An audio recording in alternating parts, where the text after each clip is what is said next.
we are seeing the topic oscillations, and in this topic in our last lecture we have seen the magnet which is vibrating in uniform magnetic field, and the motion of that magnet is angular SHM. Okay, तर याच्यामध्ये आपण त्या मॅग्नेटसाठी time period find out केला, त्याच्या मोशनचा time period find out केलेला आहे आणि त्या मॅग्नेटचं मोशन जे आहे ते अँग्युलर SHM आहे हे आपण प्रूव्ह केलेलं आहे. आजच्या लेक्चरमध्ये आपण नेक्स्ट पॉईंट पाहणार आहोत, तो म्हणजे आहे डॅम्प्ड ऑसिलेशन्स. ओके, स्टेट बोर्डच्या आपल्या सिलेबसमध्ये आता यावर्षी तो पॉईंट जो आहे तो स्किप केलेला आहे, पण आपल्याला कॉम्पिटेटिव्ह एक्झाम्ससाठी डॅम्प्ड ऑसिलेशन हा पॉईंट माहीत असणं नेसेसरी आहे. ओके, तर डॅम्प्ड ऑसिलेशन्स म्हणजे काय असतात हे आपल्याला बघायचं आहे. सपोज एखादा पेंडुलम आहे, सिंपल पेंडुलम आहे, अशा प्रकारे इथे रिजिड सपोर्ट आहे, त्यानंतर त्याला स्ट्रिंग कनेक्टेड आहे आणि त्या स्ट्रिंगला इथे खाली एखादा मेटलचा बॉल कनेक्टेड असेल. मग हा काय झाला, पेंडुलम तयार झाला, सिंपल पेंडुलम. आणि हा जो सिंपल पेंडुलम आहे याला सपोज मी इकडे डिस्प्लेस केलं. ओके, याला इकडे डिस्प्लेस केलं, डिस्प्लेस करून रिलीज केलं. रिलीज केल्यानंतर हा पेंडुलम जो आहे त्याचे अशा प्रकारे ऑसिलेशन्स स्टार्ट होणार आहेत. बरोबर, ऑसिलेशन्स स्टार्ट होतील. बघा, हा एक्सपेरिमेंट सगळ्यांनी करून बघा. एखादी स्ट्रिंग घ्यायची, ती स्ट्रिंग कुठेतरी सपोर्टला कनेक्ट करायची, त्याला खाली एखादा छोटासा स्पियर वगैरे कनेक्ट करायचा आणि तो स्पियर जो आहे तो त्याच्या इक्विलिब्रियम पोझिशनपासून, ही जी त्याची पोझिशन आहे ती कोणती आहे, इक्विलिब्रियम पोझिशन म्हणजेच कोणती आहे तर मीन पोझिशन आहे. मीन पोझिशनमधून त्याला काय करायचा, डिस्प्लेस करायचा. मीन पोझिशनमधून तुम्ही त्याला डिस्प्लेस केल्यानंतर जर तुम्ही त्याला रिलीज केला, डिस्प्लेस करून नंतर काय केलं आपण त्याला रिलीज केला, तर त्याचे ऑसिलेशन्स स्टार्ट होतील. अशा प्रकारे ऑसिलेशन्स जे आहेत ते कंटिन्युअसली मॅक्झिमम ॲम्प्लिट्यूडचे असणार आहेत का. बघा बघा, सपोज मी हा पेंडुलम इथे आहे, डिस्प्लेस केला, डिस्प्लेस केल्यानंतर पेंडुलम जो आहे तो इथे आला, इथून मी त्याला रिलीज केला, रिलीज केल्यानंतर पेंडुलम हा अशा प्रकारे या पाथवर काय होणार आहे, मूव्ह होणार आहे. ही जी पोझिशन आहे त्याची, ही कसली पोझिशन आहे, मीन पोझिशन. या ज्या दोन पोझिशन्स आहेत ह्या दोन पोझिशन्स कोणत्या असतील, एक्स्ट्रीम पोझिशन्स असतील. बरोबर, ही सेंटरची पोझिशन कोणती आहे, मेन पोझिशन. त्यानंतर या ज्या दोन पोझिशन्स आहेत त्या कोणत्या पोझिशन्स आहेत, एक्स्ट्रीम पोझिशन्स आहेत. आता याच्यामध्ये काय होईल बघा, जर तुम्ही त्याला डिस्प्लेस केला तर त्याचं मीनपासूनचं एक्स्ट्रीमपर्यंतचं जे डिस्टन्स आहे हे त्याचं मॅक्झिमम डिस्प्लेसमेंट आहे. मीन पोझिशनपासून एक्स्ट्रीम पोझिशनपर्यंत या ऑब्जेक्टची किंवा या पेंडुलमची जी डिस्प्लेसमेंट झालेली आहे ती डिस्प्लेसमेंट मॅक्झिमम डिस्प्लेसमेंट आहे. आणि मॅक्झिमम डिस्प्लेसमेंट म्हणजेच काय असते तर ॲम्प्लिट्यूड असते. म्हणजेच या पेंडुलमच्या मोशनचं ॲम्प्लिट्यूड किती असेल बघा, तर या पोझिशनपासून या पोझिशनपर्यंत असणारी डिस्प्लेसमेंट, म्हणजे हे झालं त्याचं ॲम्प्लिट्यूड. आता पेंडुलम जेवढा लेफ्ट साईडला येईल तेवढाच तो कुठे जाणार आहे, राईट साईडला. आता आपल्याला माहिती आहे की एक्स्ट्रीम पोझिशन्स ज्या आहेत त्या तिथे डिस्प्लेसमेंटची व्हॅल्यू किती असती, प्लस ऑर मायनस ए. इथे आहे प्लस ए, इथे आहे 0 आणि इथे एक्सची व्हॅल्यू किती असते, 0 असते. बरोबर, म्हणजे इथे एक ए आहे, इथं काय आहे मायनस ए आहे, इथं किती आहे 0 आहे. मग अशा प्रकारे ॲम्प्लिट्यूड जे आहे ते मीन पोझिशनपासून राईटला किंवा मीन पोझिशनपासून लेफ्टला दोन्हीकडे कसं असतं, सेम असतं. म्हणजे सपोज हे डिस्टन्स आहे 5 सेंटीमीटर, तर इकडचं हे डिस्टन्ससुद्धा किती असणार आहे, 5 सेंटीमीटर. बघा, मेनपासून हे डिस्टन्स 5 असेल तर हे पण 5 असणार आहे, फक्त हे असेल +5, हे असेल -5. मग आता आपल्याला माहिती आहे की जर पेंडुलम मी डिस्प्लेस केला तर तो एक्स्ट्रीम पोझिशनपर्यंत जातो आणि त्याची ॲम्प्लिट्यूडची व्हॅल्यू +a इकडे असेल, -a इकडे असेल. अशा प्रकारे या पेंडुलमचं काय होईल, मोशन होईल. हे कसलं मोशन आहे, ऑसिलेटरी मोशन आहे. कशामध्ये आहे तो पेंडुलम, लिनियर SHMमध्ये आहे. आता अशा प्रकारे जर आपण एखाद्या सपोर्टला स्ट्रिंग कनेक्ट केली, त्या स्ट्रिंगला खाली एखादा मेटलचा स्पियर वगैरे कनेक्ट केला आणि त्या पेंडुलमला आपण काय केलं, डिस्प्लेस केलं आणि सोडून दिलं. आणि जर तुम्ही त्याचं ॲम्प्लिट्यूड चेक केलं तर सुरुवातीला सपोज 5 सेंटीमीटर असेल आणि त्या पेंडुलमकडे तुम्ही पाहत राहिला आहे तर त्याचे ऑसिलेशन्स बघा अशा प्रकारे पहिल्यांदा मॅक्झिमम ॲम्प्लिट्यूडनं होतील, त्यानंतर त्यांचं ॲम्प्लिट्यूड जे आहे ते अशा प्रकारे कमी होत जाईल आणि नंतर तो पेंडुलम जो आहे तो काय होईल, स्टॉप होईल. ओके, म्हणजे पेंडुलम पहिल्यांदा मॅक्झिमम ॲम्प्लिट्यूडनी ऑसिलेट होतो आहे, त्यानंतर त्याचं ॲम्प्लिट्यूड काय झालं, कमी झालं, त्यानंतर अजून कमी झालं. अशा प्रकारे ह्या पेंडुलमचं ॲम्प्लिट्यूड जे आहे, व्हायब्रेशन्सचं ॲम्प्लिट्यूड हे काय होणार आहे, कंटिन्युअसली डिक्रीज होणार आहे. मग अशा प्रकारचे जे ऑसिलेशन्स असतात, ज्या ऑसिलेशन्समध्ये ॲम्प्लिट्यूड जे आहे व्हायब्रेशनचं किंवा ॲम्प्लिट्यूड ऑफ SHM जे आहे ते कंटिन्युअसली डिक्रीज होत जातं, अशा प्रकारच्या ऑसिलेशन्सला आपण डॅम्प्ड ऑसिलेशन्स असं म्हणतो.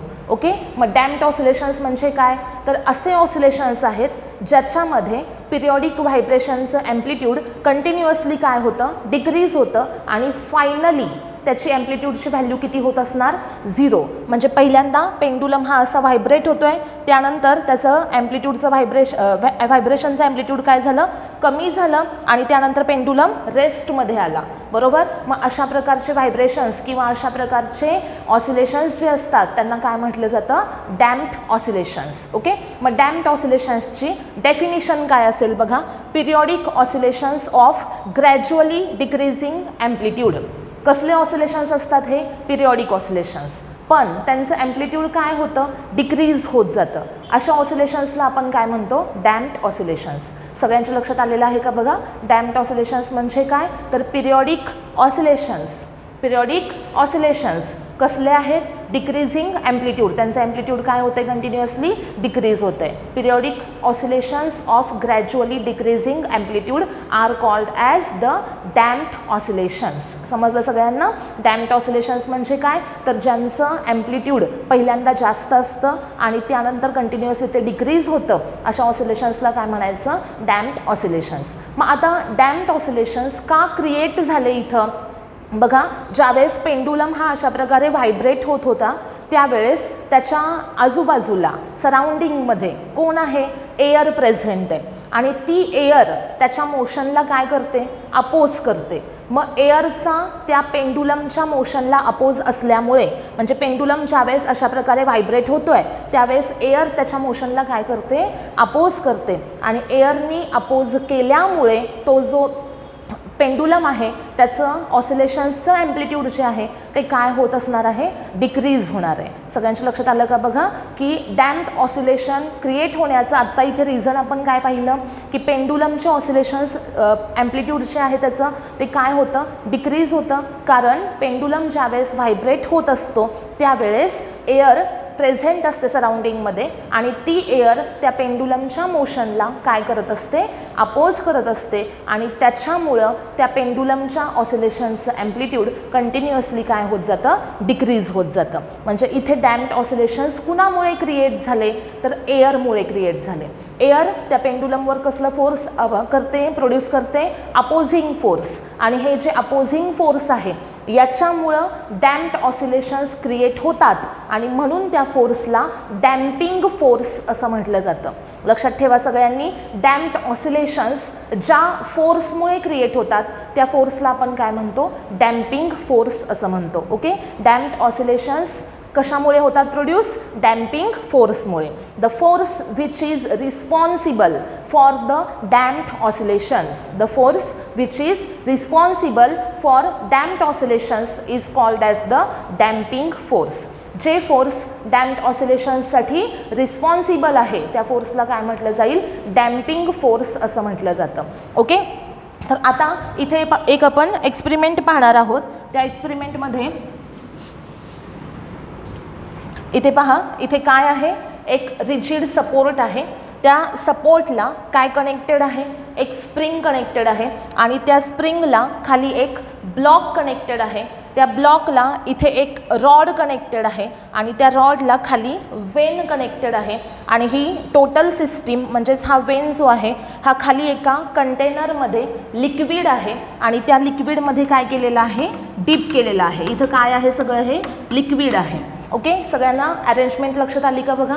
फर्स्ट काय सांगितलं, इथं रिजिड सपोर्ट आहे. सपोर्टला काय कनेक्ट करायचं, स्प्रिंग. स्प्रिंगला काय कनेक्ट केलेलं आहे, ब्लॉक. ओके, हा जो ब्लॉक आहे त्याचं मास किती असेल, एम एवढं मास असेल. एम मास असणारा ब्लॉक इथे कनेक्ट केलेला आहे. त्या ब्लॉकला खाली काय कनेक्टेड आहे, एक रॉड कनेक्टेड आहे. त्या रॉडला खाली वेन कनेक्टेड आहे आणि ती वेन जी आहे ती डीप केलेली आहे लिक्विडमध्ये. लिक्विड घेतलेलं आहे एका कंटेनरमध्ये. अशा प्रकारे ही एक सिस्टीम आहे. जर ही जी वेन आहे याला आपण खाली पुश केलं, ओके, ही जी वेन आहे याच्यावर काय केलं आपण, फोर्स अप्लाय केला आणि सोडून दिलं. बघा, ही वेन आहे याच्यावर फोर्स अप्लाय केलं आणि आपण सोडून दिलं त्याला, तर काय होणार आहे, ही टोटल सिस्टीम जी आहे ही अशा प्रकारे काय होणार आहे, ऑसिलेट होणार आहे. लक्षात आलं का सगळ्यांच्या? ही वेन आहे, त्या वेनला आपण खाली डाऊनवर्ड डायरेक्शनमध्ये पुश केलं की काय होणार, त्याच्यावर फोर्स अप्लाय झालं आणि ह्या अप्लाइड फोर्समुळे हा जो ब्लॉक आहे त्याच्यावर फोर्स अप्लाय झालं. ब्लॉकने स्प्रिंगवर फोर्स अप्लाय केलं, त्याच्यामुळे स्प्रिंग जी आहे ती काय झाली, स्ट्रेच झालेली आहे. आणि ज्या वेळेस मी हे रिलीज केलं त्यावेळेस या स्प्रिंगचे काय होणार आहेत, कॉम्प्रेशन्स काय होणार आहे, ती कॉम्प्रेस होणार आहे आणि स्ट्रेच होणार आहे. अशा प्रकारे त्या स्प्रिंगचं काय होणार, ऑसिलेटरी मोशन होणार आहे, म्हणजेच व्हायब्रेशन्स होणार आहेत. म्हणजेच जर या स्प्रिंगचे व्हायब्रेशन्स झाले तर ही टोटल सिस्टीम अशी अप अँड डाऊन होणार आहे. म्हणजे ही टोटल सिस्टीम जी आहे ही कोणत्या मोशनमध्ये आली, तर ऑसिलेटरी मोशनमध्ये आली, व्हायब्रेटरी मोशनमध्ये आली. आता याच्यामध्ये होतं काय बघा, ज्यावेळेस ही वेन जी आहे त्याच्यावर मी फोर्स अप्लाय केलं आणि त्या फोर्समुळे टोटल सिस्टीम ही ऑसिलेटरी मोशनमध्ये गेली. त्यावेळेस या वेनवर ज्यावेळेस मी फोर्स अप्लाय केलं त्यावेळेस हे लिक्विड जे आहे याच्यावर वेनकडून फोर्स अप्लाय झालं.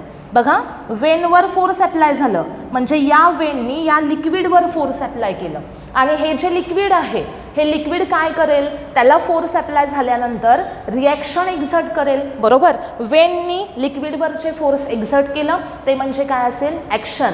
आणि हे जे लिक्विड आहे ते वेनवर रिटर्न फोर्स एक्झर्ट करेल आणि ती म्हणजे काय असेल, रिॲक्शन असेल. म्हणजेच वेननी लिक्विडवर फोर्स एक्झर्ट केल्यानंतर लिक्विड जे आहे ते सुद्धा वेनवर रिटर्न फोर्स एक्झर्ट करेल. बरोबर, आणि हे जे फोर्स असेल हे या वेनच्या मोशनला अपोज करेल. म्हणजे लिक्विड ज्यावेळेस वेनवर फोर्स एक्झर्ट करेल हे फोर्स जे आहे हे या वेनच्या मोशनला काय करणार आहे, अपोज करणार आहे. म्हणजे लिक्विडनं वेनवर अपोजिंग फोर्स एक्झर्ट केलं. आता ही सिस्टीम कशामध्ये होती, ऑसिलेटरी मोशनमध्ये होती. बरोबर, ऑसिलेटरी मोशनमध्ये असताना जर या वेनवर फोर्स अप्लाय झालं, अपोजिंग फोर्स, तर या वेनच्या ऑसिलेटरी मोशनला अपोज झाला. ऑसिलेटरी मोशनला अपोज करणारं फोर्स ज्या वेळेस अप्लाय झालं त्यावेळेस हे जे ऑसिलेशन्स आहेत त्यांचं ॲम्प्लिट्यूड जे आहे ते काय होणार आहे, डिक्रीज होणार आहे. ॲम्प्लिट्यूड डिक्रीज झालं म्हणजे कोणते ऑसिलेशन्स क्रिएट झाले, डॅम्प्ड ऑसिलेशन्स क्रिएट झाले. म्हणजे इथं या वेनवर मी फोर्स अप्लाय केल्यामुळे इथं काय होणार आहे, हे लिक्विड या वेनवर फोर्स एक्झर्ट करेल जे अपोज करेल वेनच्या मोशनला आणि वेनच्या मोशनला अपोज झाल्यामुळे ह्या ऑसिलेटरी मोशनला अपोज झाला आणि त्यामुळे डॅम्प्ड ऑसिलेशन्स क्रिएट झाले. आता हे जे डॅम्प्ड ऑसिलेशन्स क्रिएट झालेले आहेत याच्यामुळे, बरोबर, म्हणजे या लिक्विडनं याच्यावर फोर्स एक्झर्ट केल्यामुळे डॅम्प्ड ऑसिलेशन क्रिएट झाले. म्हणजेच या लिक्विडनं वेनवर जे अपोजिंग फोर्स अप्लाय केलं ज्याच्यामुळे डॅम्प्ड ऑसिलेशन्स प्रोड्यूस झाले ते फोर्स जे आहे हे कोणतं असणार आहे, तर डॅम्पिंग फोर्स. ओके, मग अशीच सांगितलं मी तुम्हाला, the force which is responsible for damped oscillations is called as the damping force. जे फोर्स डॅम्प्ड ऑसिलेशन्ससाठी रिस्पॉन्सिबल आहे त्याला आपण काय म्हणतो, डॅम्पिंग फोर्स असं म्हणतो. म्हणजेच या लिक्विडनं वेनवर कसलं फोर्स एक्झर्ट केलेलं आहे, डॅम्पिंग फोर्स एक्झर्ट केलेला आहे. सगळ्यांना समजलं? आता हे जे डॅम्पिंग फोर्स या लिक्विडनं वेनवर एक्झर्ट केलं हे जे डॅम्पिंग फोर्स आहे ते असेल FD. FD म्हणजे काय असणार आहे, damping force. Damping force which is exerted on Wien. आता वेनवर एक्झर्ट झालं म्हणजेच कुणावर एक्झर्ट झालं, तर या टोटल सिस्टीमवर एक्झर्ट झालं. बरोबर की नाही, वेनवर एक्झर्ट झालं. एकट्या वेनवर एक्झर्ट झालं का, नाही. वेनला कोण कनेक्टेड आहे, रॉड. रॉडला कोण कनेक्टेड आहे, ब्लॉक. ब्लॉकला स्प्रिंग. म्हणजेच वेनवर जे फोर्स अपोजिंग एक्झर्ट झालं ते इनडायरेक्टली या टोटल सिस्टीमवर एक्झर्ट झालं. मग FD म्हणजे काय आहे, तर damping force. which is exerted by liquid on the vein or by liquid on the system.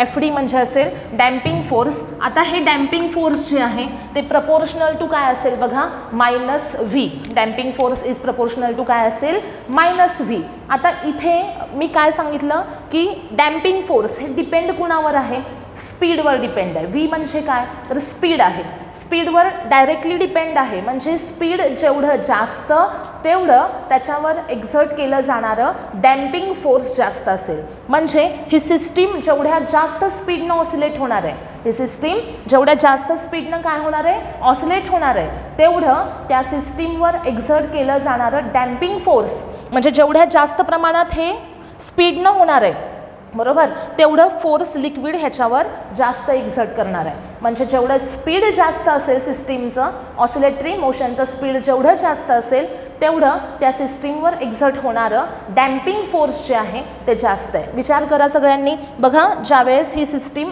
Fast oscillate व्हायला सुरुवात होईल त्यावेळेस हे लिक्विड ह्याच्यावर मॅक्झिमम फोर्स अप्लाय करेल. जेवढी ही सिस्टीम अशी स्लो जात असेल तेवढं याच्याकडून याच्यावर एक्झर्ट केलं जाणारं फोर्स जे आहे ते कमी असणार आहे. ओके, म्हणजे डॅम्पिंग फोर्स किती एक्झर्ट केलं जाणार लिक्विडकडून हे कशावर डिपेंड आहे तर या सिस्टीमच्या स्पीडवर डिपेंड आहे. आणि तिथे आता आपल्याला निगेटिव्ह साइन दिसतंय. निगेटिव्ह साइन कशासाठी आहे तर damping force opposes the speed. Damping force स्पीडला काय करतो, अपोज करतो आणि म्हणून तिथे साइन काय दिलाय, निगेटिव्ह दिलेला आहे. म्हणजे जेवढं जास्त फोर्स तेवढी जास्त स्पीड किंवा जेवढं जास्त स्पीड आहे तेवढं जास्त फोर्स आहे. पण ते फोर्स त्याच्या मोशनला सपोर्ट करणारा फोर्स आहे का, नाही, मोशनला अपोज करणारा फोर्स आहे. म्हणजे डॅम्पिंग फोर्स हे स्पीडवर डिपेंड आहे डायरेक्टली. जेवढं जास्त स्पीड असेल तेवढं जास्त फोर्स असणार आहे. पण निगेटिव्ह साइन आपल्याला काय सांगतं की हे जे फोर्स आहे हे स्पीड काय करतं, डिक्रीज करतं. म्हणजे जेवढं जास्त फोर्स असेल तेवढं काय होणार आहे, त्याचं स्पीड डिक्रीज होणार आहे सिस्टीमचं. आणि म्हणून आपण इथे काय दिलंय, निगेटिव्ह साइन. मग आता जर मी इथे कॉन्स्टंट टाकला तर तो कॉन्स्टंट काय असेल बघा, B हा कॉन्स्टंट असेल आणि FD इज इक्वल टू, इथे प्रपोर्शनचं साइन काढून इक्वल टू साइन दिलं मी आणि पुढे कॉन्स्टंट टाकला आणि हा जो B हा कॉन्स्टंट आहे या B कॉन्स्टंटला काय म्हटलं जातं तर डॅम्पिंग कॉन्स्टंट असं म्हटलं जातं. काय नाव आहे Bला, डॅम्पिंग कॉन्स्टंट असं नाव आहे. मग damping force FD is equal to formula काय आला -BV आणि B म्हणजे आहे डॅम्पिंग कॉन्स्टंट. आता डॅम्पिंग फोर्स आपल्याला मिळालं. मग आता इथे ज्यावेळेस ही सिस्टीम ऑसिलेट होत असते त्यावेळेस या लिक्विडकडून या वेनवर म्हणजे लिक्विडकडून या सिस्टीमवर डॅम्पिंग फोर्स एक्झर्ट केलं जातं. आणि त्याचबरोबर ज्यावेळेस ही स्प्रिंग स्ट्रेच होते बघा, या वेनला मी खाली फोर्स अप्लाय केलं, स्प्रिंग जी आहे ती काय झाली, स्ट्रेच झाली. स्प्रिंग स्ट्रेच झाल्यानंतर स्प्रिंगला स्वतःची ओरिजिनल पोझिशन काय करायची असते, रिस्टोर करायची असते. मग रिस्टोर करण्यासाठी स्प्रिंग या ब्लॉकवर कोणता फोर्स एक्झर्ट करेल बघा, लिक्विडकडून ब्लॉकवर एक्झर्ट झालं डॅम्पिंग फोर्स. आणि इकडे स्प्रिंग आहे, ती स्प्रिंग जेव्हा स्प्रिंग स्ट्रेच होईल तेव्हा स्प्रिंग या ब्लॉकला स्वतःकडे काय करणार आहे, पुल करणार आहे. आणि कशासाठी तर स्वतःची ओरिजिनल पोझिशन रिस्टोर करण्यासाठी. म्हणजेच स्प्रिंग ब्लॉकवर रिस्टोरिंग फोर्स अप्लाय करेल आणि लिक्विड ब्लॉकवर डॅम्पिंग फोर्स अप्लाय करेल. म्हणजे ज्यावेळेस ह्याचे डॅम्प्ड ऑसिलेशन्स चालू आहेत त्यावेळेस ब्लॉकवर दोन प्रकारचे फोर्स ॲक्ट होतील. ते दोन फोर्सेस कोणते असतील, एक आहे damping force exerted by liquid आणि सेकंड असेल restoring force exerted bye spring. Restoring force कुणाकडून अप्लाय होणार आहे, स्प्रिंगकडनं. आता हे जे रिस्टोरिंग फोर्स आहे ते आपण म्हणूया FS आहे म्हणूयात. रिस्टोरिंग फोर्स काय असेल, FS. त्याला S का नाव दिलं का तर फोर्स एक्झर्टेड बाय स्प्रिंग आहे म्हणून तिथे मी काय लिहिलं आहे, FS असं लिहिलेलं आहे. आता FSची व्हॅल्यू काय असणार आहे, -KX. आपण हा फॉर्म्युला पाहिलेला आहे सगळ्यांनी. ज्यावेळेस आपण स्प्रिंग मास ऑसिलेटर पाहिला सुरुवातीला त्यावेळेस रिस्टोरिंग फोर्स फॉर्म्युला काय बघितला होता आपण, FS इज इक्वल टू काय आहे, -KX. मग आता आपल्याला दोन फॉर्म्युले मिळालेले आहेत. कोणते कोणते मिळाले बघा, डॅम्पिंग फोर्सचा एक फॉर्म्युला मिळाला आणि रिस्टोरिंग फोर्सचा एक फॉर्म्युला मिळाला.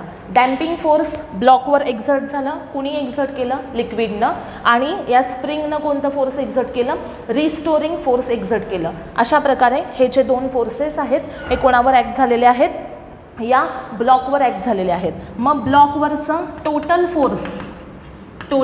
फोर्स ऑन ब्लॉकवर एक्झर्ट केलं जाणारं total force F equal to काय असेल बघा, FD plus FS. Total force on the block formula काय असेल, F equal to FD plus FS. मग पुढे काय येईल बघा, F इक्वल टू काय असणार आहे, FDचा फॉर्म्युला आहे मायनस BV आणि FSचा फॉर्म्युला आहे मायनस KX. मग F इक्वल टू काय मिळालं, मायनस BV मायनस KX. पण आपल्याला आता इथे माहिती आहे बघा की फोर्स इज इक्वल टू काय असतं, mass into acceleration. Therefore MA is equal to असेल minus BV minus KX. Therefore MA plus BV plus KX is equal to काय असेल, 0. MA plus BV plus KX is equal to असेल 0. Therefore M acceleration असेल d²x upon dt² plus B into velocity असते dx upon dt आणि plus काय असणार, KX is equal to असेल 0. आता इथे डॅम्प्ड ऑसिलेशन्ससाठी आपल्याला एक इक्वेशन मिळालं, ते इक्वेशन काय आहे बघा, md²x upon dt² plus B into dx upon dt plus KX is equal to 0. जर हे डिफरन्शियल इक्वेशन आपण सॉल्व केलं आणि त्याच्यावरून एक्सची व्हॅल्यू फाइंड आउट केली तर ती काय येते बघा, a e minus BT upon 2m cos of omega dash t plus five. आता बघा इक्वेशन एक्स म्हणजे काय, डिस्प्लेसमेंट. तिचं इक्वेशन काय मिळतं आपल्याला, a e minus BT upon 2m cos of omega dash t plus phi असं इक्वेशन मिळालं. याच्यामधलं a e minus BT upon 2m हे जे आहे हे काय आहे बघा, amplitude of damped oscillations. Okay, सगळ्यांच्या लक्षात आलेलं आहे का बघा. डिस्प्लेसमेंट डॅम्प्ड ऑसिलेशन्समध्ये काढायची असेल तर एक्स इक्वल टू फॉर्म्युला आहे a e minus BT upon 2m cos of omega dash t plus phi असं आपल्याला इक्वेशन मिळालं. त्यानंतर आपण याच्यावरून a e minus BT upon 2m हे काय आहे बघितलं तर ते काय आहे, ॲम्प्लिट्यूड ऑफ डॅम्प्ड ऑसिलेशन्स आहे. बघा याच्यावरून आपल्याला मिळाली डिस्प्लेसमेंट. हे सॉल्व केल्यानंतर एक्सची आपल्याला व्हॅल्यू मिळते आणि याच्यामधली a e minus BT upon 2m ही काय असणार आहे, ॲम्प्लिट्यूड ऑफ डॅम्प्ड ऑसिलेशन्स. याच्यामध्ये काय काय बघितलं बघा, ही जी सिस्टीम आहे याच्यामध्ये डॅम्प्ड ऑसिलेशन्स म्हणजे काय पहिल्यांदा बघितलं. डॅम्प्ड ऑसिलेशन्स म्हणजे काय असतात, periodic oscillations of decreasing amplitude are called as the damped oscillations. Damped oscillations produce करणारा जो ऑसिलेटर आहे त्या ऑसिलेटरला आपण डॅम्प्ड ऑसिलेटर असं म्हणतो. The oscillator which produces damped oscillations is called as the damped oscillator.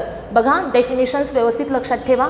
Damped oscillations म्हणजे काय, periodic oscillations of gradually decreasing amplitude are called as the damped oscillations. The oscillator which produces damped oscillations is called as the damped oscillator. Then what is meant by the damping force? The force which is responsible for damped oscillations is called as the damping force. त्यानंतर spring mass ऑसिलेटरचा इथे एक आपण experiment बघितला. याच्यावर जर तुम्ही वेनवर force apply केलं तर स्प्रिंग ऑसिलेटरी मोशनमध्ये जाईल, ही सिस्टीम ऑसिलेटरी मोशनमध्ये जाईल. त्यावेळेस हे लिक्विड याच्या ऑसिलेटरी मोशनला अपोज करेल, त्यामुळे डॅम्प्ड ऑसिलेशन्स प्रोड्यूस होतील. म्हणजे या लिक्विडनं याच्यावरचे फोर्स एक्झर्ट केलं सिस्टीमवर ते असेल डॅम्पिंग फोर्स. म्हणजे लिक्विडकडून ब्लॉकवर एक्झर्ट केलं जातं डॅम्पिंग फोर्स, स्प्रिंगकडून एक्झर्ट केलं जातं रिस्टोरिंग फोर्स. मग ब्लॉकवर एक्झर्ट होणारे total force F equal to काय असेल, FD प्लस FS असेल आणि FDची व्हॅल्यू आहे मायनस BV, FSची व्हॅल्यू आहे मायनस KX. मग MA इक्वल टू मिळालं मायनस BV मायनस KX. मग त्याच्यावरून आपल्याला इक्वेशन मिळतं md²x upon dt² plus b dx by dt plus kx is equal to 0. या इक्वेशनमध्ये x इक्वल टू काय बघा, a e minus BT upon 2m cos of omega dash t plus five आहे. तर याच्यानंतर सपोज आपण graph एक plot केला डिस्प्लेसमेंट व्हर्सेस टाईम डॅम्प्ड ऑसिलेशन्ससाठी. जर मी एक ग्राफ प्लॉट केला तर तो ग्राफ कसा असेल बघा, इकडे असेल टाईम, इकडे असेल डिस्प्लेसमेंट. ओके, आणि ही व्हॅल्यू असेल इथे +a, इथे व्हॅल्यू असेल -a, इथं असेल 0. आणि ॲम्प्लिट्यूड्स कसे असतील बघा याचे, डिक्रीजिंग ॲम्प्लिट्यूड्स. बघा अशा प्रकारे आपल्याला डॅम्प्ड ऑसिलेशन्ससाठी डिस्प्लेसमेंट वर्सेस टाईम हा ग्राफ मिळतो. म्हणजे पहिल्यांदा ॲम्प्लिट्यूडची व्हॅल्यू काय असणार आहे, मॅक्झिमम असणार आहे. मॅक्झिमम ॲम्प्लिट्यूडला व्हायब्रेट होता होता नंतर ॲम्प्लिट्यूडची व्हॅल्यू काय झाली, कमी कमी कमी होत गेलेली आहे. म्हणजे अशा प्रकारे इथे डिस्प्लेसमेंट जी आहे ती काय होत गेली, डिक्रीज होत गेली विथ रिस्पेक्ट टू टाईम.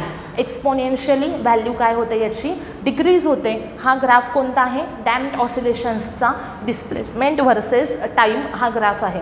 आता याच्यामध्ये आपल्याला जे इक्वेशन मिळालेलं आहे त्या इक्वेशनमध्ये बघा x equal to a e raise to minus pt upon 2m cos omega dash t plus phi असं आपण लिहितो आहे. याच्यामध्ये a e raise to minus bt upon 2m हे काय आहे तर ॲम्प्लिट्यूड आहे डॅम्प्ड ऑसिलेशन्सचं.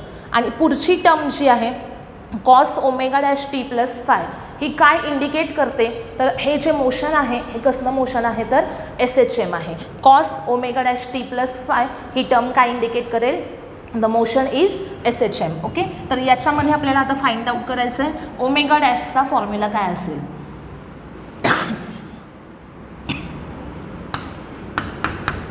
ओमेगा डॅशचा फॉर्म्युला काय असेल आपल्याला बघायचा आहे. ओमेगा डॅश इक्वल टू असेल √k/m minus b upon 2m bracket square. Omega dash जे आहे इथं त्याची व्हॅल्यू काय असणार आहे बघा, √k/m minus b upon 2m bracket square. आणि जर याचा यूज करून आपण टाईम पिरियड फाइंड आउट करायला गेलो डॅम्प्ड ऑसिलेशन्सचा तर तो काय येईल बघा, t equal to 2π upon omega dash म्हणजेच 2π upon √k/m minus b upon 2m bracket square. This is t.